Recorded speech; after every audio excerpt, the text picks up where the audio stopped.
Good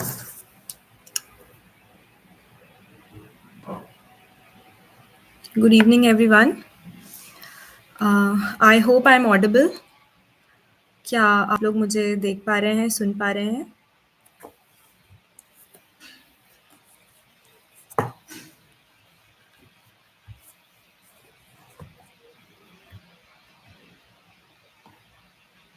I think I will wait for some people to join and then I'll start.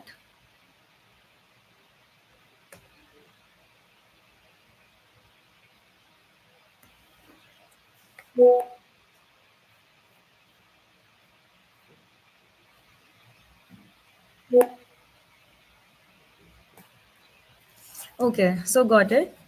I hope I am clearly visible and audible to you. So let me give a brief introduction about myself. मेरा नाम रूपल बान है और इस साल UPSC 2025 में मेरी 756 rank आई है. ये मेरा थर्ड अटेम्प्ट था और इसके पहले पिछले 2 अटेम्प्ट्स मैंने 2022 में दिया था और 2023 में दिया था. 2022 में मैं प्रीलिम्स भी क्लियर नहीं कर पाई थी. 2023 में मैंने प्रीलिम्स और मेंस दोनों क्लियर करके इंटरव्यू में भी अपीयर हुई थी और कुछ मार्क्स से रह गई थी और ये तीसरे प्रयास में मुझे ये रैंक हासिल हुई है. So I would start about the preparation strategy and I will divide it into 3 parts. First, I will give you a brief about how I prepared for prelims, then about the mains, and then the interview. And I will also like to talk about the mental stamina that you need for this exam. हम सबको पता है कि ये exam एक marathon की तरह है. काफ़ी लंबी प्रोसेस होती है इसे क्लियर करने के लिए. तो ज़ाहिर सी बात है कि काफ़ी फिज़िकल थकान तो होती ही है, एक मेंटल थकान भी आ जाती है और मेरी जर्नी का काफ़ी बड़ा हिस्सा रहा है मेंटल हेल्थ से स्ट्रगल करते हुए भी. तो मैं इस बारे में भी अपनी एक स्टोरी शेयर करूँगी. तो let me start with my prelims preparation. तो जैसे कि सभी टॉपर्स बताते हैं जो स्टैटिक बुक्स होती हैं, जो बेसिक बुक्स होती हैं वो सबसे इम्पोर्टेंट है. मैं अपनी जो बुक लिस्ट है मैं वो बता देती हूँ. तो सबसे इम्पोर्टेंट जो कोर सब्जेक्ट्स हैं जैसे कि हमारा पॉलिटी हो गया, इकोनॉमी, ज्योग्राफी, एनवायरनमेंट, साइंस और हिस्ट्री. तो ये कुछ कोर सब्जेक्ट्स हैं जो तो आपको नॉन नेगोशिएबल हैं कि करके ही जाना है and you should have a very good command over the static syllabus. And also before jumping into the book list, I would also like to tell you all that the syllabus is of utmost important. So before you even think about starting this preparation, you should be very thorough with the syllabus. आपको पता होना चाहिए कि prelims में क्या syllabus है, mains का क्या सिलेबस है एंड उसके बाद ही you should jump into the preparation. So talking about the book list for polity, like everyone, I too stuck with the Holy Bible, Lakshmikant, and I must have read that book for about like 50-60 times or so. I have lost count how many times because I thought that polity is a very volatile subject. आप एक बार पढ़ के ना वो याद नहीं रह पाते हैं, कुछ फैक्ट्स होते हैं उसमें, तो आपको उन्हें लगातार पढ़ना होता है, रिवाइज करना होता है. तो मैंने शायद सबसे ज़्यादा लक्ष्मीकांत ही पढ़ी होगी इस पूरी जर्नी में.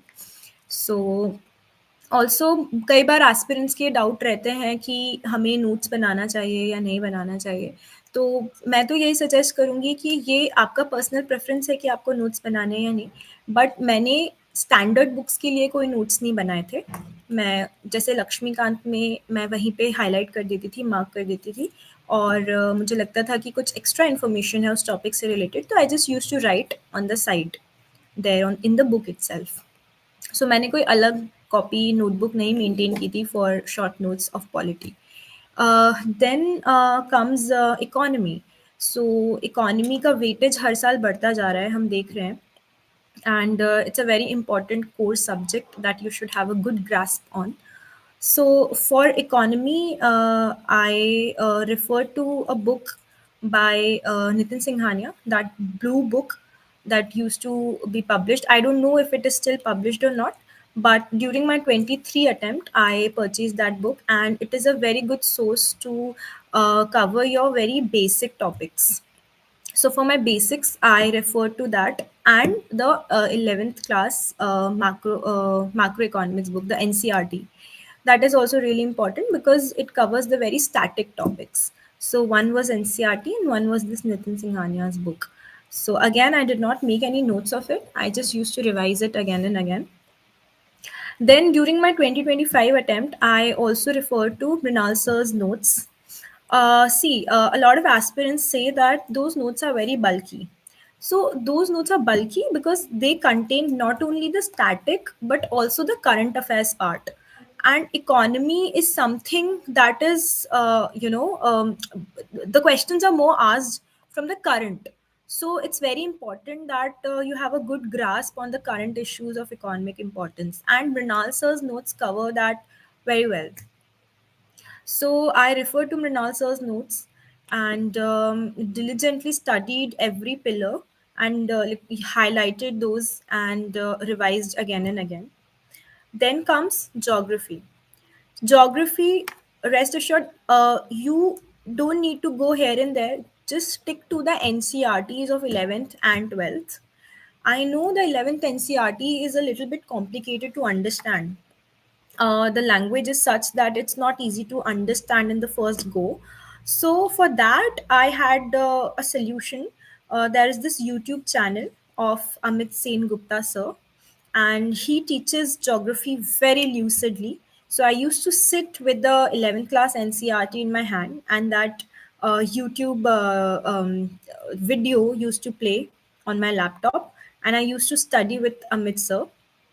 So that really helped me in understanding the core concepts of geography. And for geography, I would also like to suggest one more thing, that you should refer to the previous year questions very diligently. And for PYQs, do one thing, that go through them subject wise. Like, do not go all in for the PYQs. For example, if you're studying geography today, then you should refer to the only the geography PYQs. See how the questions are being framed, how the questions are being asked, and what are the sources. So when you do this, you'll find that most of the questions could be easily answered from these NCRTs which I'm telling you about. So I also did the same. I referred to the PYQs, and I found that some questions were line to line verbatim. They were picked from the NCRT book. So if you're very thorough with your NCRTs, your basic books, I think geography could be managed very well, because again, geography is sort of a technical subject which demands a core understanding of the topic. And if you have this hold on static portion, then you can very well cover any dynamic question that comes in the UPSC prelims exam. So this was about geography. Now let's move to history. So again, there are three parts to history: ancient, medieval, and modern history. So for ancient history, again, I relied on the NCRT, the R.S. Sharma one, the old NCRT rather. So yes, for this book, I did was made very small short notes of every chapter. So when I used to study a chapter, I had a pen and a paper beside me, and whatever important line or date or terminology that I came across that I thought that I should remember, I used to write that down. I used to just scribble it. So you know what happens when you do it? It gets imprinted in your brain. You are able to memorize it better, because when we are reading, we are doing it very passively. We are just reading, and sometimes you forget even after like 10 seconds or 20 seconds. But when you are writing it, when you're scribbling it in a notebook or a paper, it gets actually imprinted in your brain. So what I did for history was I used to read, and then I used to just scribble it on a paper. So this is how I got very short, very succinct and concise notes for history, chapter wise. So also, you know that if you have been going through the PYQs also, तो ये terminologies पूछी जा रही हैं.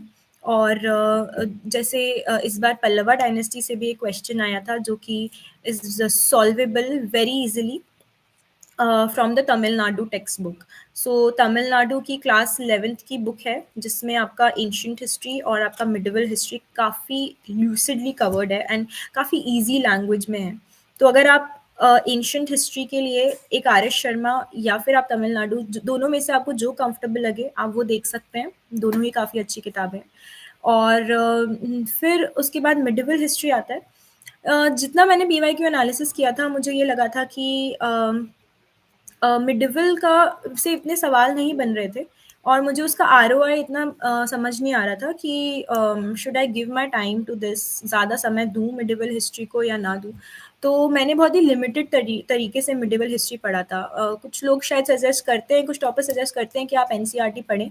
अगर आपके पास समय है तो आप बिल्कुल पढ़ें, बट क्योंकि हमारा सिलेबस इतना बड़ा होता है, हमें इतने सारे सब्जेक्ट्स कंप्लीट करने पड़ते हैं लिमिटेड टाइम में, तो मैंने मिडिवल हिस्ट्री पे थोड़ा कम समय दिया था।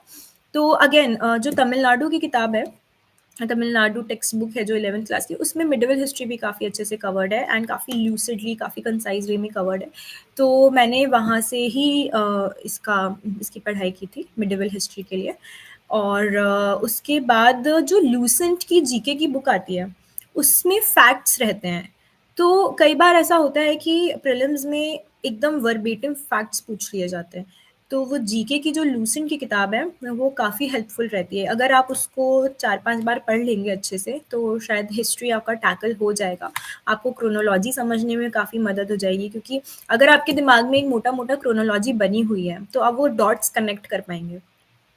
सो फॉर हिस्ट्री मेजरली एंशिएंट और मिडिवल के लिए आप RS शर्मा, तमिलनाडु की टेक्स्ट बुक और लूसेंट को रेफर कर सकते हैं।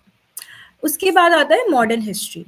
Again like every topper I too relied on Spectrum by Rajiv Ahir sir, and it's a very good book. Everything is covered very nicely in that book. Again आने वाले सालों में शायद वो और मोटी हो जाएगी क्योंकि इंफॉर्मेशन उसमें ऐड होती ही जा रही है, but it's very good to understand the chronology and to understand the topics in a very deep manner. तो अगेन स्पेक्ट्रम को आप रिफ़र कर सकते हैं मॉडर्न हिस्ट्री के लिए। मैंने इसके लिए कोई नोट्स नहीं बनाए थे। स्पेक्ट्रम को बस मैंने हाईलाइट करके रखा हुआ था and this is how I studied modern. Then let's talk about environment. So environment is also a very important subject these days. There is a big weightage of environment. काफ़ी सवाल आ रहे हैं environment से, और आई थिंक इस बार भी काफ़ी बड़ा chunk of questions were from environment. So again if you go through the PYQs आप पाएंगे कि बेसिक कॉन्सेप्ट्स पूछे जा रहे हैं और करंट अफेयर्स तो है ही। तो जो बेसिक कॉन्सेप्ट्स हैं उनको अंडरस्टैंड करने के लिए, समझने के लिए PMFIS की जो ब्लू बुक आती थी एक, तो मैंने वो खरीदी थी। कुछ लोग शंकर IAS भी प्रेफर करते हैं, अगर आपको वो समझने में आसान लगे तो आप वो देख सकते हैं, बट पर्सनली मैंने PMFIS देखी थी और उसमें टॉपिक वाइज लिखा हुआ है, बहुत अच्छे से कॉन्सेप्ट समझाए गए हैं। तो मुझे वो बहुत हेल्प किया। मतलब PMFIS was a very helpful book, क्योंकि उसमें बहुत ही PYQs के साथ उन्होंने एम्बेड करके जो नोट्स बनाए हैं वो बहुत हेल्पफुल हो जाते हैं। तो आप PMFIS रेफर कर सकते हैं फॉर द स्टैटिक पार्ट। अब क्योंकि एनवायरनमेंट काफ़ी डायनेमिक है, कई बार नेशनल पार्क, स्पीशीज, इन सब से सवाल आ रहे हैं, तो उसके लिए आपको रेगुलर अपना होल्ड रखना है on current affairs, because you know as you can see that current affairs जो भी स्पीशीज या नेशनल पार्क्स न्यूज़ में रहते हैं वहाँ से सवाल बन जाते हैं। तो आपको एनवायरनमेंट को टैकल करने के लिए अपने आँख और कान खुले रखने हैं। आप जो भी न्यूज़ में आ रहा है, न्यूज़पेपर में, न्यूज़ चैनल्स, यूट्यूब पे, कई बार हम शॉर्ट्स में भी, यूट्यूब शॉर्ट्स में भी कई बार ऐसी चीज़ें आ जाती हैं जो हमें काम काम की हो जाती हैं। तो आपको you have to be very aware of these things. तो एनवायरनमेंट से रिलेटेड कुछ भी नया आता है, need to write it down, and this is how I did my environment. And then I think मोटा मोटा मैंने बता दिया है core subject. Science and technology की बात करें तो अगेन मेरा साइंस बैकग्राउंड रहा है। मैंने अपना बैचलर्स फिजिक्स ऑनर्स से किया था, तो मैंने साइंस के लिए कुछ स्टैटिक तो एज सच नहीं पढ़ा था अलग से। मैंने I relied on the current affairs mostly for science. But one thing I would like to suggest that 12th class की बायोलॉजी की एनसीईआरटी है, उसमें लास्ट के जो जो 4 चैप्टर्स हैं वो बहुत इंपॉर्टेंट है, उसमें आपको कुछ कोर कॉन्सेप्ट समझ में आ जाएंगे। तो मैंने वो 4 सब्जेक्ट के लिए 4 टॉप जो चैप्टर्स हैं उनके लिए 2 दिन दिए थे, और उसके ना बहुत शॉर्ट नोट्स बना लिए थे और उसके बाद वो मैंने किताब नहीं खोली थी। तो उससे क्या हो गया था कि वो टाइम बच गया था मेरा। तो मुझे साइंस के कोर्स टॉपिक्स में इतना टाइम लगाने का मन नहीं था, क्योंकि मुझे लगता था कि मतलब एक कोर अंडरस्टैंडिंग तो है ही। जो नई चीज़ें थी उसमें वो मैंने नोट डाउन कर ली थी, एंड देन उसको बाद में मैंने रिवाइज किया था। और उसके बाद क्योंकि करंट अफेयर्स बेस्ड रहता है साइंस एंड टेक मोस्टली, तो अगेन जैसे हमारी एनवायरनमेंट की स्ट्रैटेजी है कि आपको अपने आँख और कान खुले रखने हैं साल भर। आपको न्यूज़पेपर में जो भी आ रहा है साइंस से रिलेटेड, तो you need to keep it ready in your notes, अपने नोट्स में मेंशन करके रखें। और यूट्यूब एक बहुत बड़ा सोर्स हो सकता है इसका। यूट्यूब पे कई आपको चैनल्स मिल जाएंगे जिसमें आप पाएंगे कि साइंस से रिलेटेड या एनवायरनमेंट से रिलेटेड अच्छे वीडियोस हैं।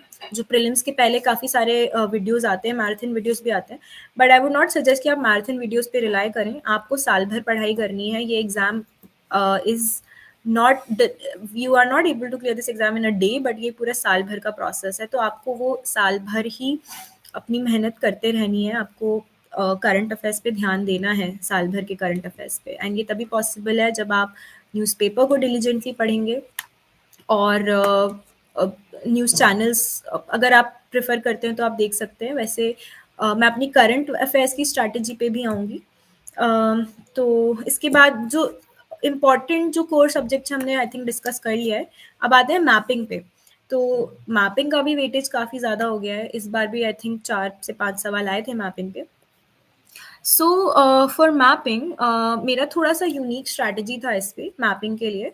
अगेन न्यूज़पेपर तो इज़ अ मस्ट। अगर आपको कोई भी ऐसी सिटी, कंट्री या कुछ भी वाटर बॉडी, मतलब जो भी ज्योग्राफी मैपिंग से रिलेटेड कुछ भी टर्मिनोलॉजी दिख रही है, आपको एक डायरी मेंटेन करके रखनी है और उसको उस मैपिंग के टॉपिक को नोट करके रखना है।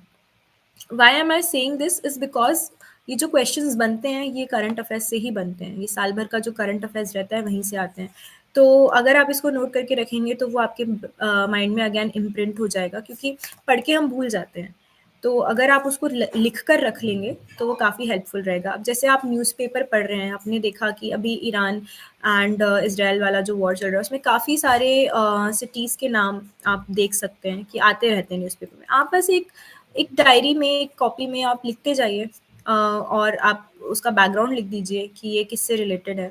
और कभी भी आप फ्री टाइम रहे आपके पास तो आप एक बार चेक कर लीजिए उसकी लोकेशन इंटरनेट पे, यूट्यूब पे कोई वीडियो देख लीजिए उससे रिलेटेड। तो ये जो प्रोसेस है ना, ये एक दिन वाली प्रोसेस नहीं है, ये आपकी साल भर वाली प्रोसेस रहती है मैपिंग वाली। तो एक मेरा जो यूनिक इसमें अप्रोच था फॉर मैपिंग वो ये था कि मैंने पिछले 12 महीने की, मतलब प्रीलिम्स के पहले जो 12 महीने की विजन आईएएस की जो मैगजीन आती हैं, मंथली मैगजीन, मैंने वो ली थी। उसमें जो लास्ट पेज में मैपिंग से रिलेटेड जो पेज रहता है, आई कलेक्टेड दोज। 12 पेजेस हो गए थे। अब मेरे पास एक कलेक्शन ऑफ मैप्स था, एक कलेक्शन ऑफ जो भी मैपिंग में जगह आई है वो कलेक्शन था मेरे पास। तो मैंने बस उसको बहुत अच्छे, अगेन न्यूज़पेपर के नोट्स थे, बाकी वो वाले जो 12 पेजेस थे वो मैंने डिलीजेंटली बहुत अच्छे से पढ़ा, रिवाइज किया, और उसके बारे में I googled anything which I didn't know, I googled about it. और कभी-कभी ऐसा होता है कि हम भूल जाते हैं, तो मैंने अपने हाथ से उसको मैप भी बना लिया था so that I remember it अच्छे से। तो ये करने से क्या होता है, एक पेरिफेरल नॉलेज बेस बन जाता है आपका। आपको देखिए कई बार ऐसा होता है ना कि प्रीलिम्स में डायरेक्ट नॉलेज इतना काम नहीं आता जितना आपका पेरिफेरल नॉलेज काम आता है। आपने सबने सुना होगा कि मुश्किल से 30 टू 35 क्वेश्चंस ऐसे होंगे जो आपके डायरेक्ट नॉलेज बेस पे सॉल्व हो पाएंगे। बाकी आपको अपना कॉमन सेंस लगाना है, आपको गेस वर्क करना है, इंटेलिजेंट गेस वर्क करना है। तो ये कैसे पॉसिबल है, ये आपका एक पेरिफेरल नॉलेज बेस डेवलप करके ही पॉसिबल हो पाता है। और ये नॉलेज बेस डेवलप होता है जब आप अवेयर रहते हैं चीज़ों के बारे में, एक अपना थोड़ा एफर्ट डालते हैं टू अंडरस्टैंड अबाउट थिंग्स। जो हमने इन बुक्स में, स्टैटिक बुक्स में पढ़ा है या हम न्यूज़पेपर में पढ़ रहे हैं, उससे थोड़ा सा आगे जाके अगर be curious, the key to clear this examination is to be a little more curious about the things that are going around you, happening around you. कोई भी आप नई चीज़ पढ़ते हैं तो आप तुरंत जाइए और इंटरनेट पे सर्च करिए, गूगल पे सर्च करिए। मैं एक किस्सा बताती हूँ। 2023 में जब मैंने प्रीलिम्स दिया था, तो एक क्वेश्चन आया था कि which insect does the wiggle dance, right? तो अब ये सब चीज़ें हम ऐसे नहीं पढ़ते हैं, किताबों में नहीं पढ़ते हैं। बट आई रिमेंबर्ड कि एक बार मैं ऐसे यूट्यूब चला रही थी, उसमें शॉर्ट्स में एक एड्रियन करके एक चैनल है, उन्होंने वो एनिमल्स से रिलेटेड वीडियोस डालते थे, फनी वीडियोस डालते थे, and I used to follow him. तो उन्होंने ये हनी बी वाला वीडियो भी डाला हुआ था। तो मुझे वो याद था कि हनी बी ऐसे विगल डांस करती हैं, और जब मैंने ये सवाल देखा प्रीलिम्स में, तो मैं बहुत खुश हो गई थी, एंड तुरंत मैंने उसका आंसर, मुझे पता था कि ये सही होगा। सो इस तरीके से आप जहाँ पे भी आप नॉलेज गेन कर सकते हैं, आप उस जगह से नॉलेज गेन करने की कोशिश करिए। वो यूट्यूब से भी हो सकता है, वो आप सोशल मीडिया यूज़ कर रहे हैं वहाँ से भी हो सकता है। मतलब आपका एक फोकस क्लियर होना चाहिए कि why are you doing whatever you are doing. So this is how I use to cover my static portion. And current affairs के लिए अगेन न्यूज़पेपर, जो आपको लग रहा है आप कंफर्टेबल हैं, आप द हिंदू में कंफर्टेबल हैं या आप द इंडियन एक्सप्रेस में कंफर्टेबल है। मैं पर्सनली इंडियन एक्सप्रेस पढ़ती थी। तो आपको डेली न्यूज़पेपर पढ़ना है। अगर आपको कुछ इंपॉर्टेंट लग रहा है तो आप नोट कर लीजिए। वैसे इतना मैं नोट्स नहीं बनाती थी, बट कुछ बहुत ही अलग, जैसे मैंने एनवायरनमेंट का बताया आपको या फिर मैपिंग का बताया, तो उसके बारे में मैं थोड़ा बहुत लिख लेती थी अपनी नोटबुक में। और मंथली मैगजीन्स मैं कम ही रेफ़र किया है मैंने मोस्टली पीटी 365 पे रिलाई किया है प्रीलिम्स के पहले। तो और वो भी आपको कवर टू कवर पढ़ने की ज़रूरत नहीं होती है। ये नहीं है कि आप उसको बैठ के रटते जा रहे हैं। No, you don't have to do that. आप अगर न्यूज़पेपर आपने साल भर अच्छे से पढ़ा है, तो आपको बस उसे एक बार पीटी 365 को एक बार देखना है। एंड एक बार क्या, मतलब 2-3 बार आप देख के उसको रिवाइज़ कर लीजिए। और वही मैंने जैसे कहा कि पेरिफेरल नॉलेज बेस आपको क्रिएट करना है, तो वो इसी प्रकार होगा कि जो टॉपिक्स आपको नहीं आते हैं, जो आपने न्यूज़पेपर में नहीं पढ़ा है, वहाँ से पढ़ लीजिए। तो इस तरीके से you can finish your prelims. अच्छा, प्रीलिम्स में एक बहुत ही इम्पॉर्टेंट चीज़ ये भी है कि आप पीवाईक्यूज़ बहुत ध्यान से करें। और पीवाईक्यूज़ करने का ये मतलब नहीं है कि आप सिर्फ क्वेश्चन पढ़ रहे हैं और आंसर लगा रहे हैं। उसका एक प्रोसेस है पीवाईक्यू करने का। मुझे लगता है कि मेरा प्रीलिम्स इस बार, प्रीलिम्स के साथ मेरा फॉरेस्ट सीएसई के साथ फॉरेस्ट का भी कट ऑफ इस बार क्लियर हुआ है। तो आई एम श्योर कि अभी मेरा प्रीलिम्स की मार्कशीट नहीं आई, तो मुझे पता नहीं है कितने मार्क्स हैं, बट फॉरेस्ट क्लियर हुआ है, तो आई एम श्योर कि अच्छे ही मार्क्स रहे होंगे। तो इसमें पीवाईक्यूज बहुत ज़्यादा इंपॉर्टेंट रोल प्ले करते हैं, and how to do it actually. हम सुनते बहुत हैं कि पीवाईक्यूज करना है, पीवाईक्यूज करना है, बट उसको कैसे करना है, उसका एक अप्रोच है। So when you are reading a question, suppose आपने 2015 का क्वेश्चन पेपर उठाया है, सो और also you don't have to do it like कि आप एक क्वेश्चन पेपर पढ़ के एंड फिर पीवाईक्यूज कर रहे हैं। नहीं, आप जब कोई सब्जेक्ट पढ़ रहे हैं, जैसे मैंने आपको ज्योग्राफी का बताया था कि आप ज्योग्राफी पढ़ रहे हैं, तो आप उसके पीवाईक्यूज देखिए सब्जेक्ट वाइज। आई थिंक आप इंटरनेट पे सर्च करेंगे, दृष्टि के सब्जेक्ट वाइज पीवाईक्यूज आपको मिल जाएंगे, गूगल पे जाइए। तो आप वो सब्जेक्ट वाइज पीवाईक्यू पे जाइए, ईयर वाइज उसमें डिवाइडेड है। तो you see how the questions are being framed for that particular subject. For example geography के लिए अगर आप देखेंगे तो वो वर्बेटिम एनसीईआरटी से उठाया गया है। तो you read the question and you try to understand कि इन्होंने अगर ये कोई एक ऑप्शन रॉन्ग किया है तो कैसे रॉन्ग किया है। वो एक तरीका है, हर सब्जेक्ट का ना अपना एक तरीका है for the question to be wrong और for the question to be right. तो यू नीड टू अंडरस्टैंड कि ये क्वेश्चन फ्रेम करने का तरीका क्या है, और वो कैसे आएगा, रेगुलर प्रैक्टिस से आएगा। मतलब आप हर एक सब्जेक्ट के पीवाईक्यूज जब देख लेंगे तो आप पाएंगे कि एक पैटर्न बन रहा है। तो you need to spend at least an hour or so every day on the analysis of PYQs, आप देखिए कि वो क्वेश्चन रॉन्ग कैसे बना रहे हैं। आपको एग्जामिनर के माइंड के अंदर जाना पड़ेगा कि अच्छा ये जो क्वेश्चन बना हुआ है इसको इन्होंने रॉन्ग करने की कोशिश कैसे की है। So it's not just about reading the question and then ticking the right answer, but it is also about going in to the mind of the examiner and understanding कि आप इसको रॉन्ग कैसे कर सकते हैं। तो इस तरीके से पीवाईक्यूज किया, और सारे सब्जेक्ट वाइज और ईयर वाइज किए थे। मैंने कई बार कर लिए थे, तो मुझे एक पैटर्न समझ आ गया था कि ये कैसे क्वेश्चंस फ्रेम किए जा रहे हैं, या इसका आंसर सही होता है तो कैसे होता है। तो ये आपको रेगुलर प्रैक्टिस करने से ही आएगा। एंड उसके बाद ओके, टेस्ट सीरीज। सो अगर आपको कोई भी एग्जाम क्लियर करना है तो उसके लिए आपको practice is a must, and test series help you with that practice. मुझे लगता है कि मैंने अपने इस वाले प्रीलिम 2025 के प्रीलिम्स के पहले कम से कम 70 से 80 टेस्ट दिए होंगे प्रीलिम्स के। मैंने फोरम आईएएस का SFG special focus group join किया हुआ था। उसमें सुबह 7 बजे टेस्ट होता था 1 आवर का, 50 क्वेश्चंस होते थे उसमें प्रीलिम्स के। And I will say that it really really helped मी, क्योंकि उससे मेरी डेली की प्रैक्टिस हो रही थी। तो जब मैं जो सिलेबस पढ़ के जाती थी, वो एक सिलेबस दे देते हैं, you have to study that and then appear for the test the next day.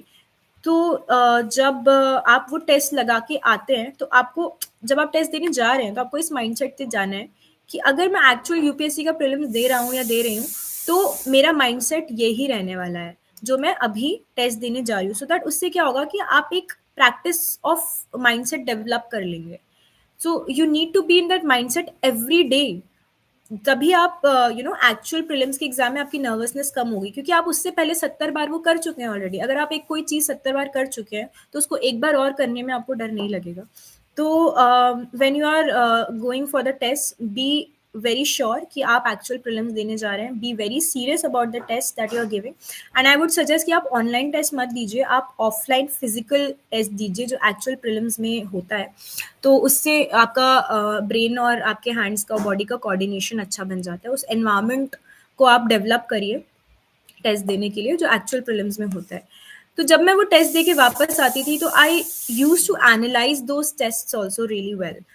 जो सवाल मैंने गलत किए हैं, I use to maintain a diary की, और उस डायरी में लिखती थी कि ये सवाल जो गलत हुए हैं, ये गलत क्यों हुए हैं।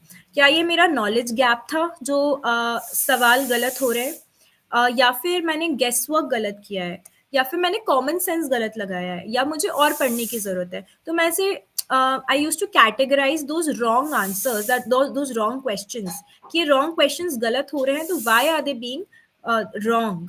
सो वो उससे क्या हुआ ना कि ये मेरे पास एक अपनी मिस्टेक्स का एक भंडार हो गया था कि मैं ये गलतियां कर रही हूँ। तो जब आपके पास, आप रिकॉग्नाइज कर पा रहे हैं कि आप कौन सी गलतियां कर रहे हैं, तो आप उन पे ज़्यादा अच्छे से मेहनत कर सकते हैं उनको करेक्ट करने के लिए। तो मेरे पास एक विजिबल डायरी बन गई थी कि okay, these are the mistakes that I am doing and I don't have to repeat these mistakes again.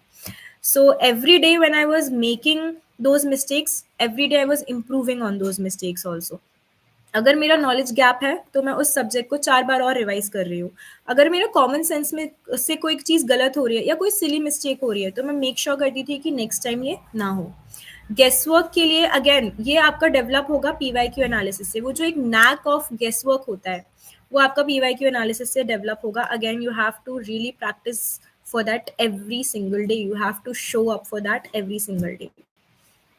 तो इस तरीके से मैंने पीवाईक्यू एनालिसिस किया, टेस्ट सीरीज लगाई, और मेरा प्रीलिम्स का मोटा मोटा यही रहा है। और अगर आपके कोई क्वेश्चंस है, I will acknowledge those and I will reply to your questions also at the end. So now I will come to the mains preparation. And for mains इस बार हमें काफ़ी कम समय मिला था प्रीलिम्स और मेंस के बीच में। आई थिंक 84 डेज का ही टाइम था। तो हर बार ऐसा ही होने वाला है, प्रीलिम्स और मेंस के बीच में बहुत कम समय मिलेगा। तो आपको आपकी मेंस की प्रिपरेशन दिसंबर तक कंप्लीट हो जानी चाहिए। At least 80%, 70 to 80% of syllabus should be covered before your like till December only, December of the previous year. Suppose आपका एग्जाम 2026 में जो एग्जाम है, तो आपका जो मेंस का सिलेबस है वो 25 दिसंबर 2025 तक कंप्लीट हो जाना चाहिए, 70 to 80%। तो इस तरीके से you have to plan for your studies.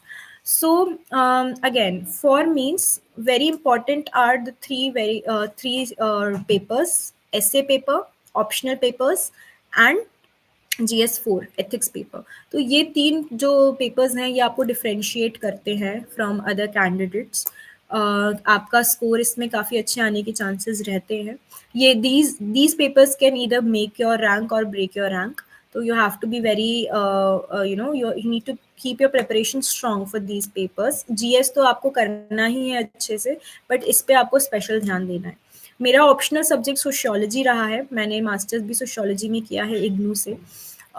तो सोशियोलॉजी के लिए मैंने कोई स्पेसिफिक कोचिंग नहीं ली थी, मैंने सेल्फ स्टडी ही की थी।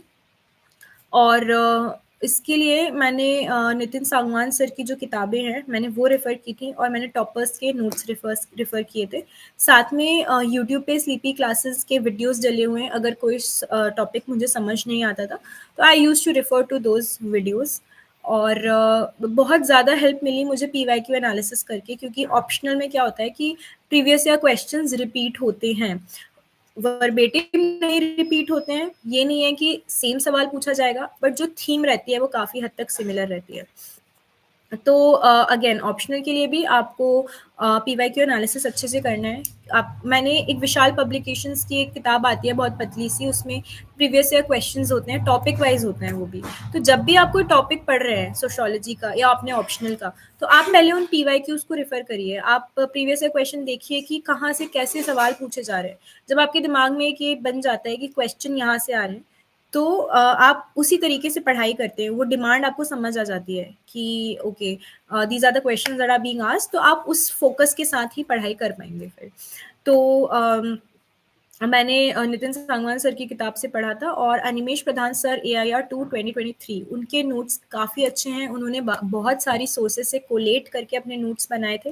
तो मैंने वो नोट्स खरीद लिए थे मार्केट से, और मैंने उन्हें बहुत अच्छे से पढ़ा था। उसके साथ ही साथ मैंने PYQs खुद से लिखे थे। मतलब कि जैसे मैंने आज एक टॉपिक ख़त्म कर लिया, उसके PYQs देखे, और I use to write the answers in that limited amount of time. तो मेरे पास एक 2-3 नोटबुक्स भर गई थी PYQs से, and I use to diligently focus on PYQs very very well. So this is my optional paper 1 strategy. For paper 2, it's more of a dynamic in nature. तो उसके लिए आपको again current affairs are very important, society and sociology के current affairs. So I use to refer to newspapers and certain internet पे कुछ websites हैं, I list down those websites also. तो वो मैंने रिफर करके अपना करंट अफेयर्स वाला पोर्शन कंप्लीट किया था। और अगेन स्टैटिक के लिए मैंने नितिन सांगवान सर की बुक, अनिमेश सर के नोट्स, स्लीपी क्लासेस के वीडियोस, ये सब देखे थे। तो इस तरीके से मैंने अपना ऑप्शनल प्रिपेयर किया था। उसके बाद हम आते हैं GS4 पे। तो GS4 यानी कि एथिक्स, इसके लिए मुझे लगता है कि नोट्स तो सबके पास होते हैं, सब पढ़ लेते हैं, किताबें भी पढ़ लेते हैं, बट सबसे इम्पॉर्टेंट इसमें आपका राइटिंग स्किल्स बहुत इम्पॉर्टेंट हो जाता है। आपको लिखने की प्रैक्टिस होनी चाहिए GS4 के लिए स्पेसिफिकली, मतलब क्योंकि ये पेपर काफ़ी लेंदी होता है। इसमें केस स्टडीज़ होती हैं, part section A section B में डिवाइडेड होता है, तो कई बार टाइम कम पड़ जाता है। तो आप जितना लिखने की प्रैक्टिस करेंगे, जितना आप PYQs लगाएंगे या फिर क्वेश्चंस प्रैक्टिस करेंगे, उतना अच्छा होगा GS4 के लिए। कोई भी आप सोर्स रेफर कर सकते हैं, सारे ऑलमोस्ट सिमिलर लाइन्स पे अच्छे ही सोर्सेज हैं। सो again, ethics के लिए I used to do a lot of answer writing practice every day. I made sure that I wrote 5 theoretical questions and 2 or 3 case studies I used to refer to. तो इसके लिए मैंने शून्य IAS के जो notes हैं मैंने वो भी देखे थे। उन्होंने काफ़ी अच्छे से सेक्शन ए और सेक्शन बी को डिवाइड किया है, और केस स्टडीज़ को भी इन्होंने टॉपिक वाइज डिवाइड करके रखा है शून्य IAS की बुक में। तो मैंने वो किताब रेफ़र की थी, उसमें एग्जाम्पल्स भी काफ़ी अच्छे हैं। ऑल्सो फॉर एथिक्स मैंने एग्जाम्पल्स का एक रिपोजिटरी बना के रखा था। तो न्यूज़पेपर्स में या फिर कहीं पे भी इंटरनेट पे मुझे कुछ अच्छा मिलता था जो मुझे लगता था मैं यूज़ कर सकती हूँ, तो I use to write those examples topic wise in those in my own notes. So this is how I did my GS4. GS1, 2, 3 again you have to stick to the syllabus, और जो standard books हैं आपको वो refer करनी है। If you want, like paper wise, if you want the strategy, I can also share that. So for GS1, मेरा optional sociology था, तो सोसाइटी के लिए मैंने कुछ अलग से नहीं पढ़ा था। हिस्ट्री के लिए मैंने एनसीईआरटीज़ पे रिलाई किया था। जो मैंने आपको बताया था कि प्रीलिम्स में मैंने नोट्स बनाए थे, I refer to those notes for ancient history only. And again Shunya IAS की जो बुक हैं, जो नोट्स हैं, काफ़ी अच्छे से उन्होंने लूसिडली कवर किया हुआ है फॉर मेंस ऑल्सो। और जो आर एस शर्मा और जो तमिलनाडु की बुक है, उसके भी मैंने मेन स्पेसिफिक नोट्स बना के रखे थे। तो हिस्ट्री मैंने इस तरीके से कवर किया था। मॉडर्न हिस्ट्री के लिए अगेन स्पेक्ट्रम और ओनली आईएएस की जो प्रहार की बुकलेट्स आती हैं, मॉडर्न हिस्ट्री के लिए काफ़ी अच्छी हैं, काफ़ी ल्यूसिडली उन्होंने अच्छे से बताया है उसमें।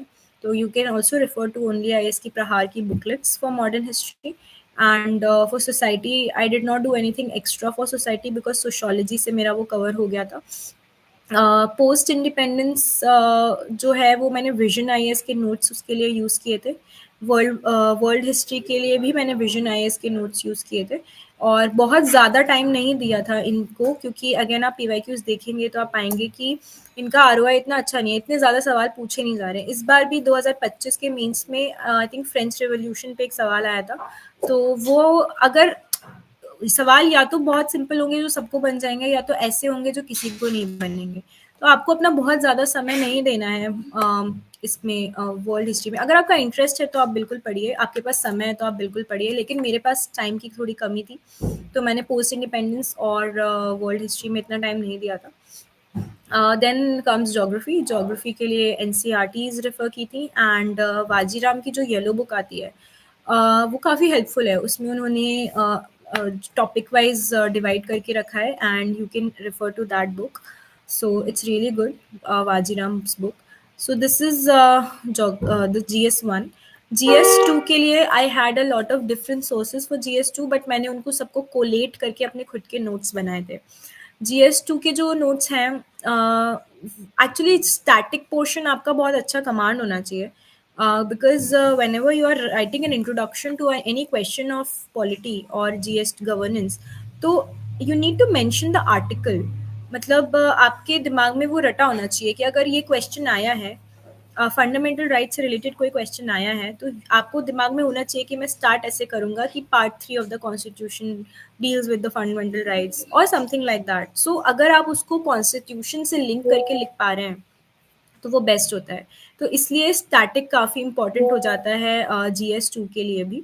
और इसके लिए मेरे सोर्सेज ये रहे कि लक्ष्मीकांत से तो जो इम्पोर्टेंट आर्टिकल्स वगैरह थे वो मैंने नोट डाउन करके रखे थे टॉपिक वाइज अपने नोट्स में। और उसके अलावा आतिश माथुर सर का जो यूट्यूब चैनल है, उस पे मैग्ना कार्टा था। लास्ट ईयर का जो मैग्ना कार्टा था वो मेरे लिए काफ़ी हेल्पफुल रहा था। उस साल का 2025 का तो मैं मैग्ना कार्टा नहीं देख पाई थी, बट 2024 का मैंने देखा था और उससे स्टैटिक पोर्शन कंप्लीट किया था। सर के टेलीग्राम चैनल पे नोट्स भी हैं MCF के, तो आप वो रेफ़र कर सकते हैं। उन्होंने टॉपिक वाइज बहुत अच्छे से एक्सप्लेन किया हुआ है। It's really helpful, so you can refer to that. और बाकी ओनली आईएएस की जो प्रहार की बुकलेट्स हैं, वो भी मैंने रेफर की थी कुछ टॉपिक्स के लिए। उसके बाद गवर्नेंस की अगर बात करें तो अगेन आई रेफर टू शून्य आईएएस के जो नोट्स हैं वो, और ओनली आईएएस की प्रहार की के नोट्स। इसके लिए मैंने अलग से कोई नोट्स नहीं बनाए थे, क्योंकि काफ़ी हद तक PYQ रिपीट होते हैं, इसमें करंट अफेयर्स बेस्ड रहता है। तो आप ये जो नोट्स मिल जाते हैं मार्केट में शून्य आईएएस के या ओनली आईएएस के, आप जो आपको कंफर्टेबल लगे आप वो रेफर कर सकते हैं। इंटरनेशनल रिलेशंस के लिए क्योंकि ये बहुत ज़्यादा करंट बेस्ड रहता है, तो मेरी प्रिपरेशन मोस्टली करंट अफेयर्स के अराउंड ही रिवॉल्व कर रही थी। मैंने इसके लिए कुछ स्टैटिक का अलग से नहीं पढ़ा था इंटरनेशनल रिलेशंस के लिए। सो मैंने प्रीलिम्स और मेंस के बीच में करंट अफेयर्स की क्लासेस ज्वाइन की थी फोरम आईएएस पे, एंड उन्होंने आईआर बहुत अच्छे से पढ़ाया था, and I refer to those notes only for my IR part. So this was about GS2. GS3 के लिए it's more of an it's a very dynamic paper. So ये भी करंट अफेयर्स बेस्ड रहता है मोस्टली GS3। एंड GS3 में score करना थोड़ा मुश्किल हो जाता है, क्योंकि you need to have very succinct answers जिसमें आपका डेटा हो, जिसमें आपके पॉइंट्स अच्छे से कवर्ड हों। आप कुछ भी नहीं लिख के आ सकते हो GS3 में, आपके पास एक सॉलिड डेटा होना चाहिए इसके लिए। So what I used to do is, जब भी न्यूज़पेपर में कोई स्टैटिस्ट या फिर कोई डेटा आता था, I used to maintain a notebook जिसमें मैं नोट डाउन कर लेती थी ये सारी चीज़ें। और अगेन करंट अफेयर्स के लिए मैंने जो फोरम IAS की करंट अफेयर्स क्लासेस जॉइन की थी, मैं उस पर ने करंट के लिए वो उस पर रिलाई किया था। और जो कुछ टॉपिक्स हैं जैसे कि एग्रीकल्चर हो गया और इंटरनल सिक्योरिटी हो गया, इसके लिए शिविन सर के नोट्स मैंने देखे थे। शिविन सर ने काफ़ी अच्छे से टॉपिक वाइज नोट्स बनाए हैं, and those notes are really really helpful. So आप एग्रीकल्चर और internal security, in even environment and disaster management के लिए भी आप वो नोट्स देख सकते हैं।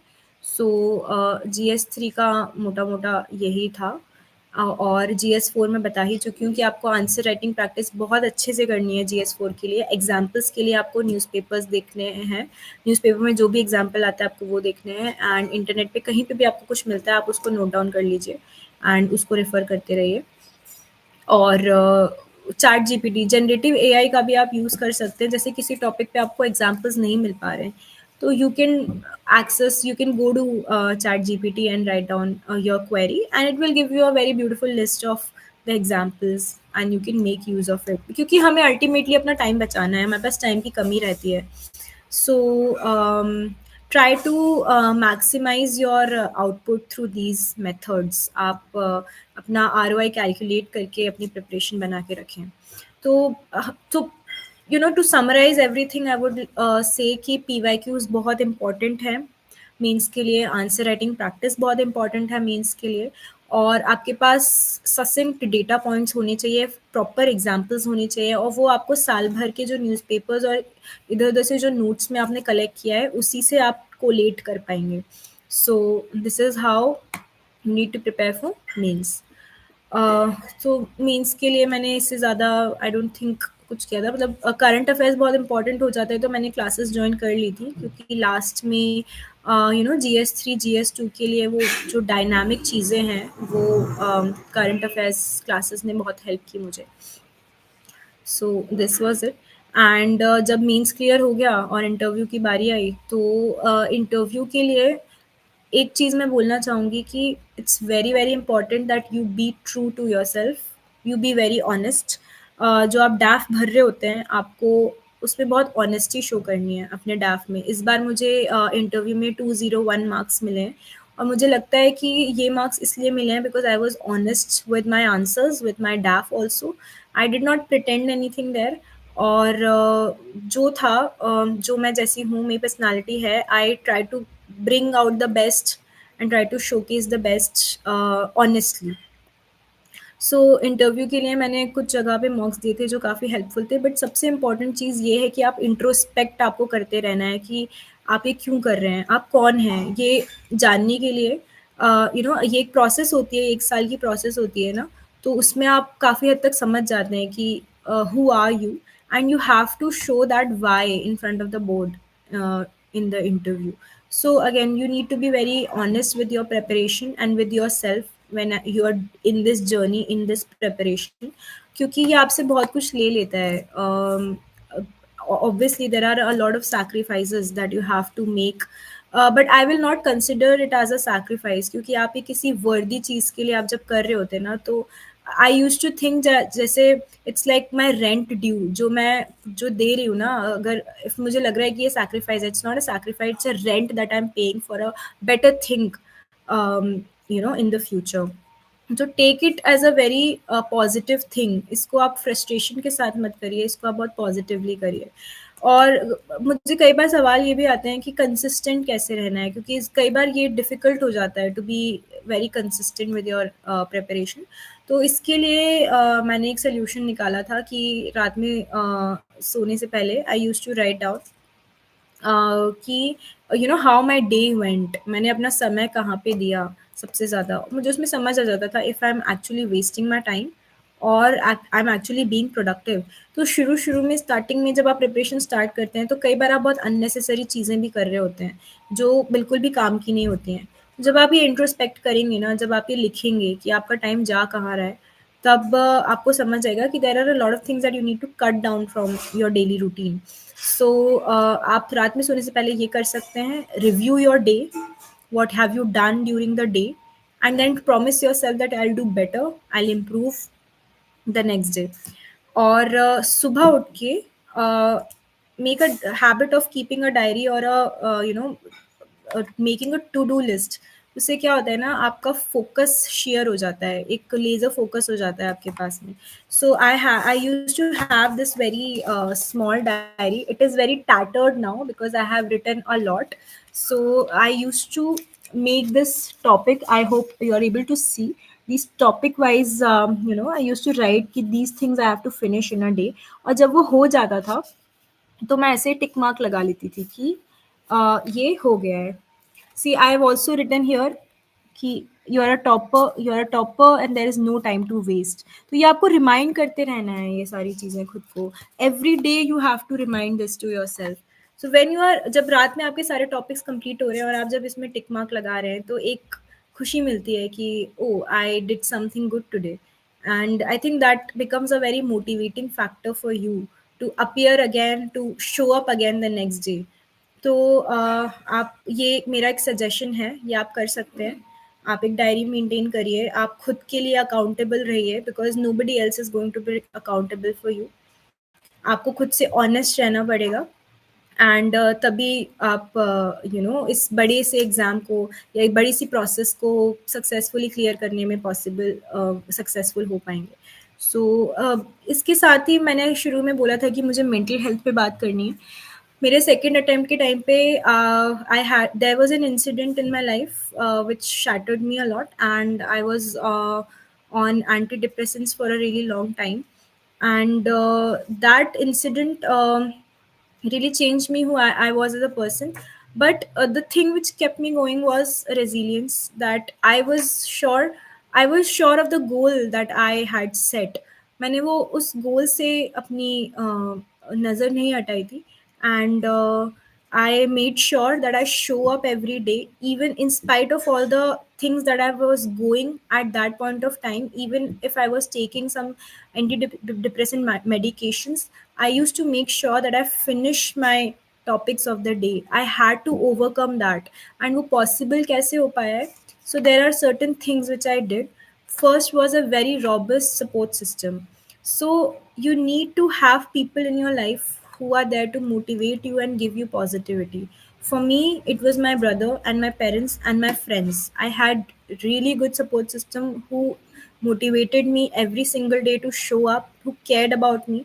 So first, support system. Second, belief in a higher power, believe that there is someone holding you who will help you to sail through this journey। And जब आप वो हायर पावर में बिलीव करते हैं तो आपको खुद में भी एक बिलीव आ जाता है। So through that strength I found my own strength and that held me sail through that negative phase of my life.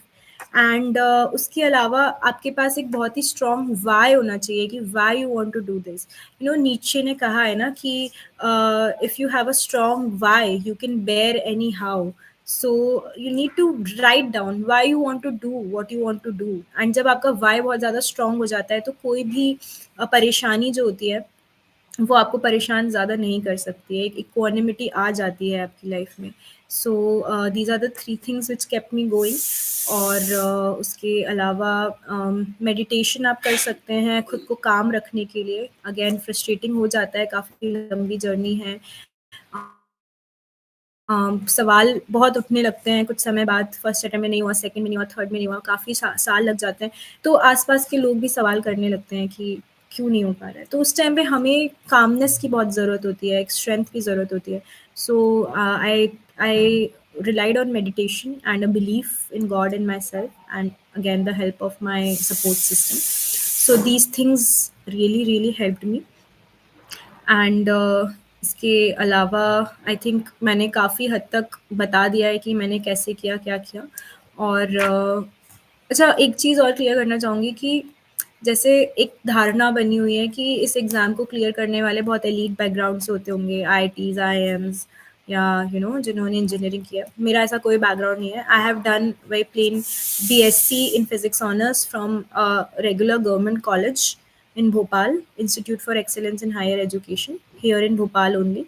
And उसके बाद मैंने 2 साल इन्फोसिस में जॉब किया है, और उसके बाद मैंने ये प्रिपरेशन स्टार्ट की है। So I was a very regular person. ऐसा कुछ नहीं है कि मैंने किसी बहुत बड़े कॉलेज से पढ़ाई की है या किसी बड़े शहर में। दिल्ली भी नहीं गई थी प्रिपरेशन के लिए। मैं भोपाल से हूँ, मैंने वहीं पर रह के प्रिपरेशन करी है, सेल्फ स्टडी करी है, और इंटरनेट के रिसोर्सेज पे मैंने रिलाई किया हुआ है। जो मैंने आपको कुछ एक कोचिंग के नाम बताए थे, वो भी मैंने ऑनलाइन ही किया हुआ है।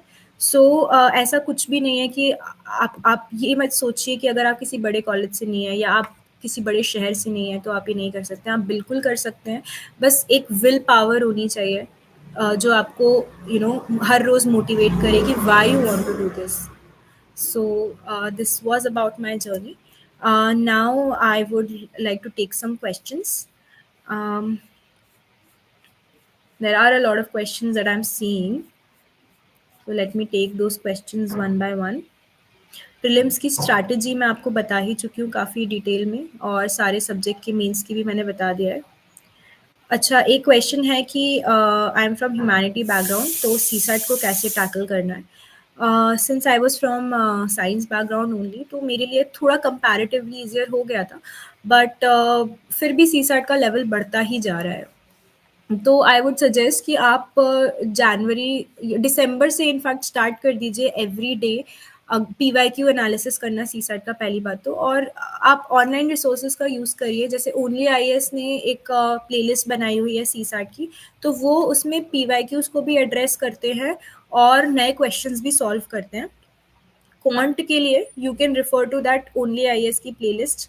Every day you watch one video, you practise those questions, साथ में आप प्रीवियस ईयर क्वेश्चंस भी लगाते जाइए, तो that would help. Reading comprehension के लिए आपका होली सोर्स होना चाहिए the previous year questions.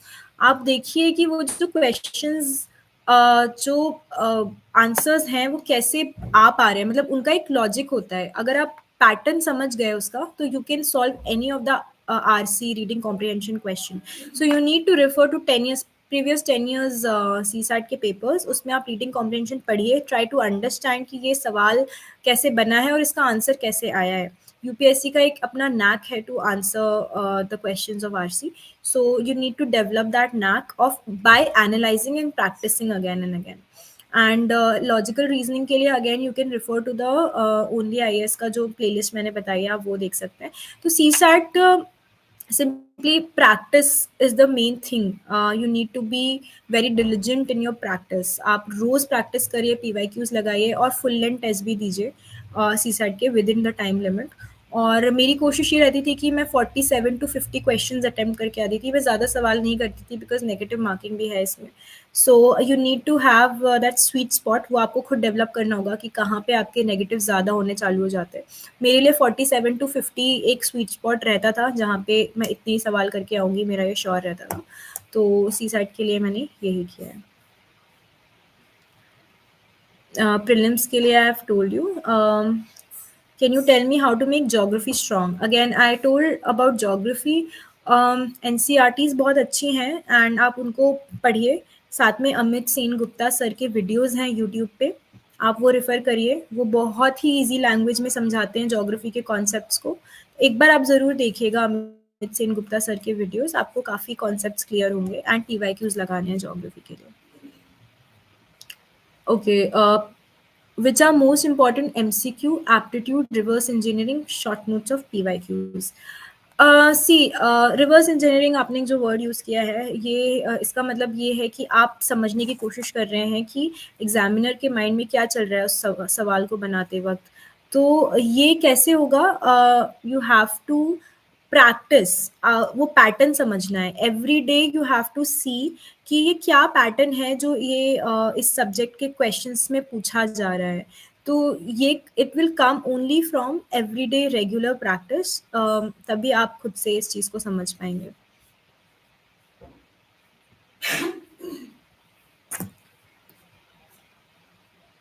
Okay, somebody saying that 2025 prelims paper में बहुत सारे 50-50 वाले क्वेश्चंस रॉन्ग हुए हैं.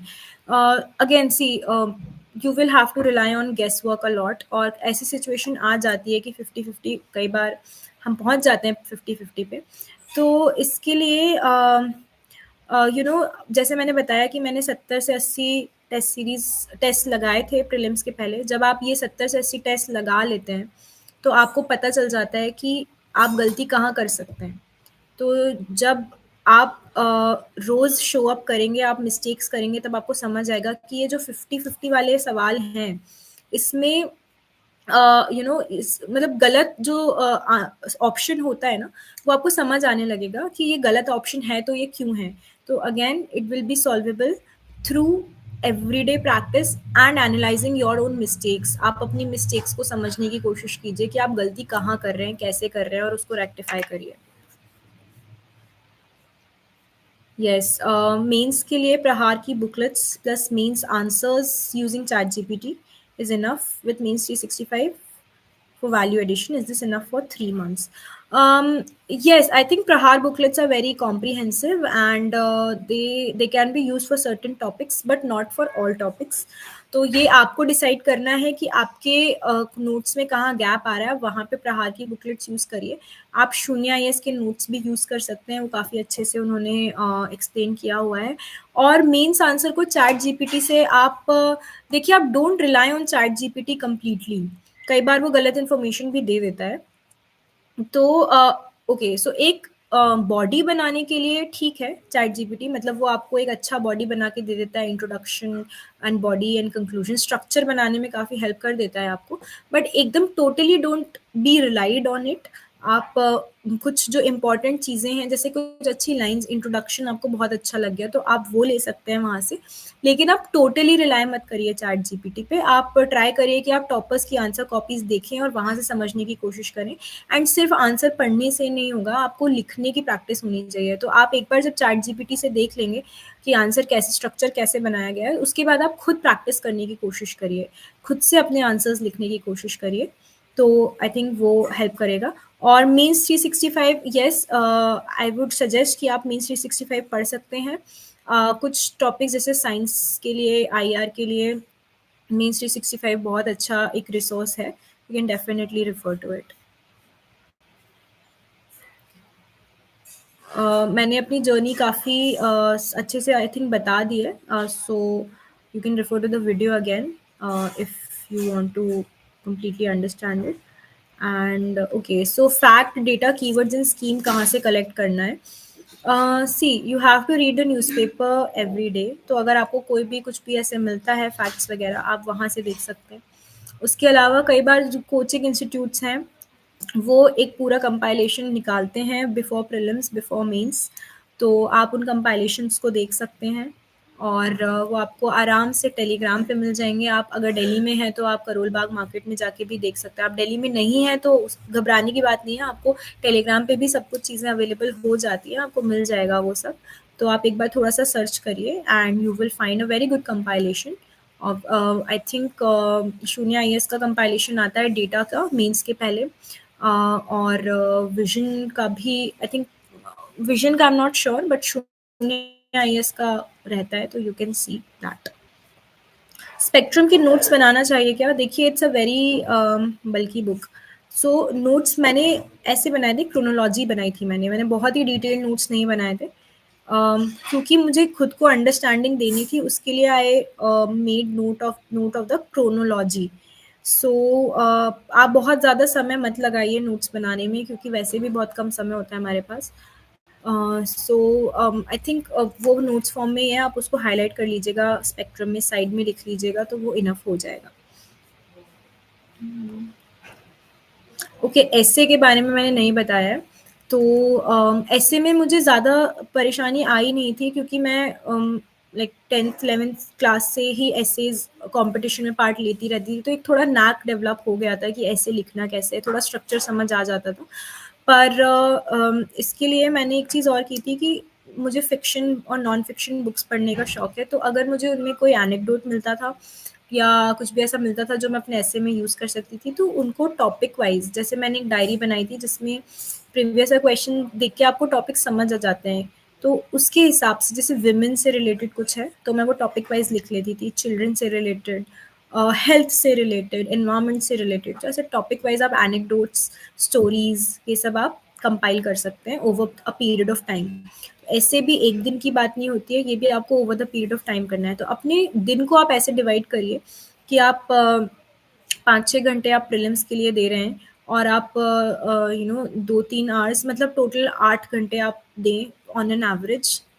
8 से वो 6 भी हो सकता है, 8 से वो 10 भी हो सकता है, ये आपकी कन्वीनियंस पे डिपेंड करता है। लेकिन on an average give like 7 to 8 hours, और उसमें से 6 आवर्स आप मतलब प्रीलिम्स के पहले आप इसको दीजिए, या मेंस की अगर तैयारी कर रहे हैं तो उसको दीजिए, और बाकी 2 घंटे आप थोड़ा रैंडम चीज़ें जैसे कि फैक्ट्स हो गया, या फिर ऐसे के लिए आप ये स्टोरीज कलेक्ट कर रहे हैं, एथिक्स के लिए एग्जाम्पल कलेक्ट कर रहे हैं, थोड़ा इंटरनेट सर्फ करने की कोशिश कीजिए, नई चीज़ें सीखने की कोशिश करिए, and expand your world view, expand your Horizons. आप न्यूज़पेपर में सॉरी, न्यूज़पेपर में कुछ पढ़ते हैं तो जो नहीं समझ आ रहा है, आप try to search it on the internet, curious रहिए, be very open to new things. So ये आपको बहुत ज़्यादा हेल्प करेगा। um, yes, this is recorded and you can watch this video शुरू से। फिजिक्स ऑप्शनल को लेके बता दीजिए। सो मेरा ग्रेजुएशन सब्जेक्ट है physics honours, but I did not take physics as my optional. मेरा ऑप्शनल सोशियोलॉजी रहा था। मैंने फिजिक्स इसलिए नहीं लिया था क्योंकि my motive was that sociology has an overlap with the GS papers. It will also help in the essay and GS 4 also. तो एक मेरा वो मोटिव रहा था, और दूसरा ये था कि सोशियोलॉजी का सिलेबस थोड़ा सा कंपैरेटिवली छोटा है as compare to other optionals, और physics is something that you need to give at least 6-7 months.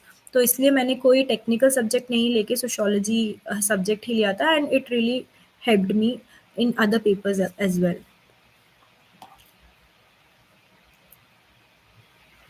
Okay, for environment, is book like Shankar IS really necessary, or PT 365 will suffice for environment? See, you need before delving into the current affairs, you need to understand the very core concepts also. So when you are preparing for environment, you need to be thorough with the static concepts, and for static concepts, you need to refer to certain static books. One of the books is Shankar IS, and the other book that I mentioned was the PMFIS book. I personally refer to PMFIS. उसमें आपका static cover हो जाता है, तो आप एक बार पढ़ लीजिए स्टैटिक के लिए, ये या तो शंकर पढ़ लीजिए या पीएमएफ पढ़ लीजिए, उसके बाद आप पीटी 365 पढ़िए, तो वो आपका एक हॉलिस्टिक तरीके से आपका प्रिपरेशन हो जाएगा।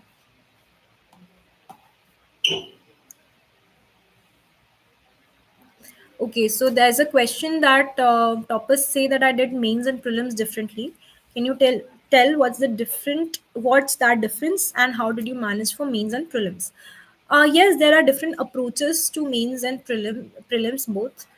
For prelims, I have very detail I have shared my strategy कि आपको एमसीक्यू के हिसाब से पढ़ाई करनी है, लेकिन मेंस के लिए आपको जो पेपर्स हैं उसमें सब्जेक्टिव तरीके से लिखना है, तो वो एक अलग अप्रोच हो जाती है। उसमें आपका your brain starts working in a very different way, and prelims के लिए you are doing your MCQs, but for this thing for mains आपको आंसर राइटिंग प्रैक्टिस करनी है। तो आप ओवरलैप भी कर सकते हैं, लेकिन क्या होता है प्रीलिम्स में काफ़ी फैक्ट्स पे फोकस रहता है, और मीन्स में आपकी अंडरस्टैंडिंग ऑफ द टॉपिक पे फोकस रहता है, तो इस तरीके से ये अप्रोचेस थोड़ी डिफरेंट हो जाती हैं। तो मेरी जो टाइमलाइन रही थी प्रीलिम्स और मेंस प्रिपेयर करने की, वो ऐसी थी कि जब मैंने स्टैटिक बुक्स पढ़ ली थी, जब मैंने एनसीईआरटीज़ ख़त्म कर ली थी, तो मुझे एक basic understanding of the syllabus develop हो गया था, और उसके बाद मई से लेकर दिसंबर तक I completely focused on my mains part. Answer writing practice की थी मैंने उस टाइम पे, अंडरस्टैंड करने की कोशिश की थी कॉन्सेप्ट्स को थोड़ा वाइडर तरीके से। जब दिसंबर ख़त्म हो गया, जनवरी शुरू हो गया, तो जनवरी से I focus completely on prelims, और उसके लिए जो वेरी ससिंक टॉपिक्स हैं, जो मुझे लगता है ये डायरेक्ट हिट क्वेश्चंस हैं थोड़ा डिटेल में, तो मैंने उस तरीके से पढ़ाई की थी। मतलब मेंस के लिए आपको थोड़ा वाइड जाना होता है, प्रीलिम्स के लिए आपको इन डेप्थ जाना होता है। तो this is the different approach. While writing answer, if I'm not able to produce all the content, then I get demotivated and become underconfident. What to do? See, this is a very common problem. Everybody has faced the same. If you see my first answer, you will not believe that it was written by someone who has cleared UPSC. So शुरुआत में ऐसा ही होता है. शुरुआत में आप अच्छे answers नहीं लिख पाते हैं, बट द थिंग इज़ कि आपको उस इनर्शिया से बाहर निकलना है, आपको प्रैक्टिस करते रहनी है. एंड ये जो every day you show up to write ना, तभी आप वो क्रिएट कर पाएंगे, एक स्ट्रीक क्रिएट कर पाएंगे, एंड उससे you will definitely improve. But the trick is to show up every day, to do it every day. And ये जो फीलिंग डीमोटिवेशन की आती है ना, आपको इसको थोड़ा सा साइड लाइन करना पड़ेगा. जब भी आप डीमोटिवेट होते हैं, again I have said, you need to have a very strong why कि आप क्यों करना चाहते हैं ये चीज़. And you need to have a vision board. आप बना के रखिए, आप अपना विजन अपने सामने रखिए कि मुझे ये क्लियर करना है इस साल में. सो ये डीमोटिवेशन का कोई मतलब नहीं है, इसको ओवरकम करना बहुत इंपॉर्टेंट हो जाता है. तो आप अपना विजन सामने रखेंगे और आप डीमोटिवेशन को साइड में रख के रोज़ प्रैक्टिस करेंगे, तो I think you will improve definitely.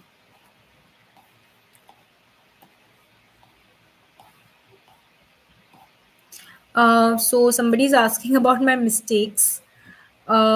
See, I've told you about my mistakes in prelims. Sometimes in my first attempt when I didn't clear prelims, उस time मैंने ज़्यादा test नहीं लगाए थे. तो I did not even attempt a lot of questions in my first attempt also. तो वो एक गलती रही थी कि टेस्ट्स लगाने चाहिए थे, प्रैक्टिस करनी चाहिए थी. That was one of the mistakes.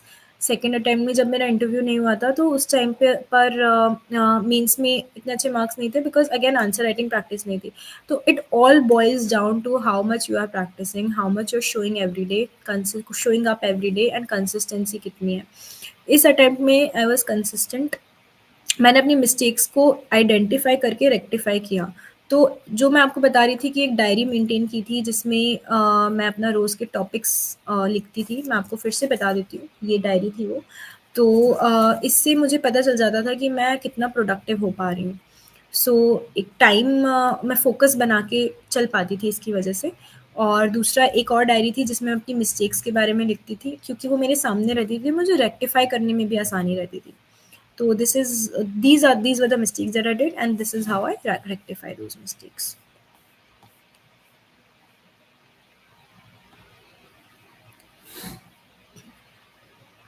Book से नोट्स बनाना ज़रूरी है या फिर अंडरलाइन से चल जाएगा? मैंने बताया है आपको कि नोट्स बनाने में काफ़ी समय लग सकता है, तो अगर आपको कन्वीनियंट लगता है हाईलाइट करके या अंडरलाइन करके पढ़ने में, आप वो भी कर सकते हैं. That will also suffice. कुछ चीज़ों के नोट्स बनाना कई बार इंपॉर्टेंट हो जाता है, जैसे आर्टिकल्स हमको याद नहीं रहते हैं, तो कुछ आर्टिकल्स आप लिख के उसके नोट्स बना सकते हैं पॉलिटी के लिए. पर मेजरली आप सारी चीज़ों के नोट्स बनाने की ज़रूरत नहीं है, आप बुक से भी पढ़ सकते हैं.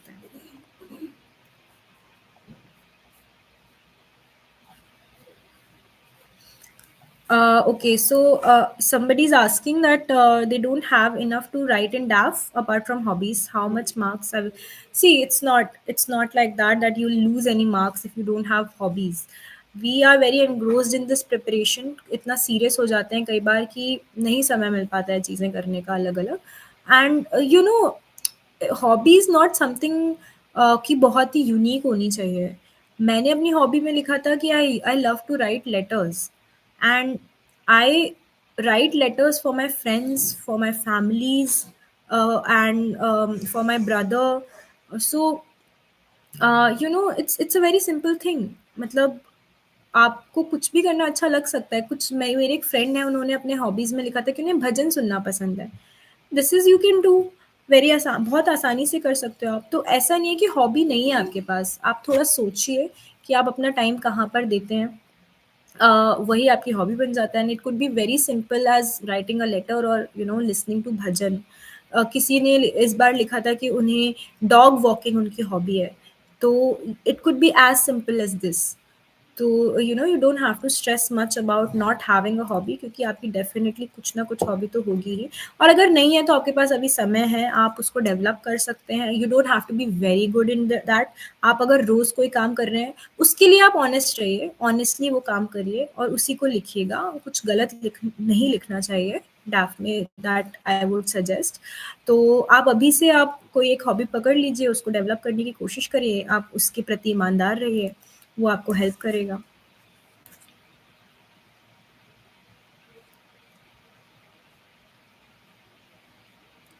Okay, so I'm getting a lot of questions who are so you can for more detailed strategy you can revisit this video, or you can also connect with me on Instagram also. My name you can search and you'll find there. I will be sharing more of my resources, so you can connect with me there. um, I think I have addressed a lot of questions here. I think all the questions have been addressed. Hmm. Somebody's asking, I am joining college this year. Should I prepare for UPSC mainly or go for CGL, secure a job, and then do UPSC? See, based on my experience, I after my graduation in physics honors, I joined Infosys, a corporate. I joined corporate sector and worked there for 2 years, and then I left my job, and then I prepared. I know some people who did not leave their jobs and they prepared side by side and they still cleared the examination. I know some people who took a long break after their graduation who prepared for other exams and then cleared this exam. So there is not a single pathway. This is your own journey. It has to be defined by your own purpose, and you yourself know your strengths and weaknesses very well. तो अगर आपको ऐसा लगता है कि अभी आप prepare कर सकते हैं यूपीएससी के लिए, आप रेडी हैं, गो फॉर इट। अगर आपको लगता है कि I need to secure a job and then I need to do it, it's your call entirely, but you need to sit with yourself, write down the pros and cons of things कि ये करना चाहिए या नहीं करना चाहिए। Be very thorough because you only know your background, your strengths and weaknesses. तो आप ये डिसीजन खुद ही ले सकते हैं बेटर तरीके से। आप किसी टॉपर की या किसी और की बात से सजेशन लेने का इतना फ़ायदा नहीं होता है, बिकॉज आपको अपने बारे में ज़्यादा पता होता है। So this is what I will suggest you. Somebody is asking for the interview how to improve communication skills. See, anything, communication is what? Talking.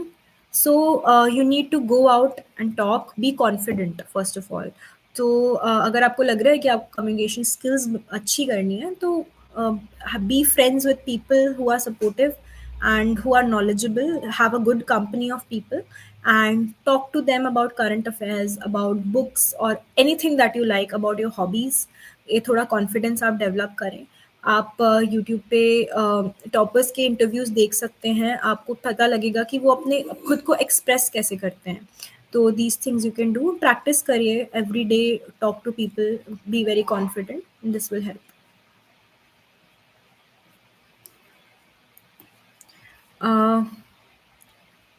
Okay, मैं वर्क करता हूँ बट एक बार पूरा सिलेबस एंड आंसर राइटिंग नहीं हो पा रहा है। ये बहुत ही कॉमन चीज़ है। आंसर राइटिंग से हमें बहुत डर लगता है, कि इनर्शिया रहता है कि हम शायद अच्छा आंसर नहीं लिखेंगे। पर वही है ना कि आप जब तक कोई चीज़ शुरू नहीं करेंगे, आप कैसे अच्छे हो सकते हैं उसमें। तो आपको शुरू तो करना पड़ेगा। एंड सिलेबस ख़त्म होने का इंतज़ार मत करिए, सिलेबस कभी ख़त्म नहीं होगा। कल न्यूज़पेपर में एक नई न्यूज़ आ जाएगी, आपका सिलेबस फिर से बढ़ जाएगा। तो do not wait about completing finishing the syllabus, but जितना आपने कर लिया, आप पीवाईक्यूज देखिए। आपने सपोज अगर आपने आज एनवायरनमेंट खत्म कर लिया है, तो आप उसके पीवाईक्यूज देखिए और आप उसके आंसर लिखने की प्रैक्टिस चालू कर दीजिए। हर रोज आप 1 घंटा आंसर राइटिंग को तो दीजिए ही। ये आपको डिसिप्लिन के साथ खुद मेक श्योर करना पड़ेगा कि आप टाइम दे रहे हैं आंसर राइटिंग में, क्योंकि आप सिलेबस फिनिश करने का वेट करेंगे, it's not going to happen ever. I'm working as well as reading newspaper, and it is hectic. So how do you manage? I'm also working in IT sector. See, working in IT sector, it becomes very difficult to manage things. I also try to juggle my preparation and my work, but it became very hectic for me as well. So see, you need to have a routine. जैसे I told you, I showed you my diary, and I used to have, I used to write down that these are the things that I want to finish. I also use Pomodoro timer method. So whenever I used to start doing something, I used to start the timer and did not get up until I finished that. तो उससे क्या होता है, एक share focus हो जाता है, आपका टाइम ब्लॉक हो जाता है, आप डिस्ट्रैक्ट नहीं होते हो। तो आप अपना टाइम फिक्स करिए, आप पोमोडोरो टाइमर लगा लीजिए, किसी भी प्रकार का टाइमर लगा लीजिए, ब्लॉक करके आप वो पढ़ाई करिए, वो काम करिए, एंड डिस्ट्रैक्ट मत होइए। तो I think you will be able to manage your time in a better way.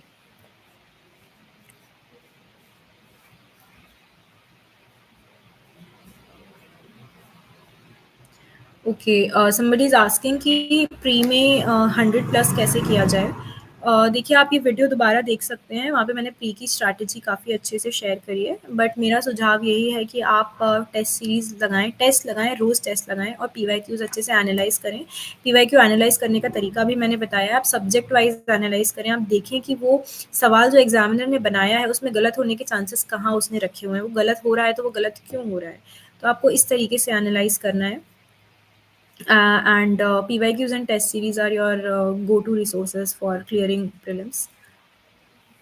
So I think, can candidate give interview in bilingual? Yes, you have an option. You either have English or any other regional language. But if you want, you can ask the board members. But this is a thing that you have to worry about at the later stages. Don't worry about the interview in the initial stage. जैसे जैसे आप इस process में आगे बढ़ते जाएंगे, आपकी personality खुद ब खुद डेवलप होती जाएगी, आप स्ट्रेंथ, रिजिलियंस, ये सब कल्टीवेट करते जाएंगे, जो कि दिखने लगेगा इंटरव्यू बोर्ड को। तो do not worry much about your interview right now. Focus on completing the syllabus, focus on answer writing, focus on practicing a lot of tests, and be humble, be kind, and be courageous. So these are the things that will make you sail through this examination. And I would like to end this session now. Or if you have any more questions, you can message me on Instagram or my Telegram. I will, I think, share it here later. So I would like to end this by saying that गिरते हैं घुड़सवार ही जंग के मैदान में, वो तिफल क्या गिरे जो घुटनों के बल चले। सो अगर आपका एम बड़ा है, आपका मकसद बहुत ऊंचा है, आपका गोल बहुत बड़ा है, तो आपको फेलियर्स मिलेंगे, वो इनएविटेबल होता है, लेकिन आपको गिव अप नहीं करना है, रेजिलिएंट रहना है। Every day you have to show up, and you have to be very strong internally. So all the very best, thank you so much, and I hope I see most of you in the final list next year or in the years coming down the line. Thank you so much. Bye bye.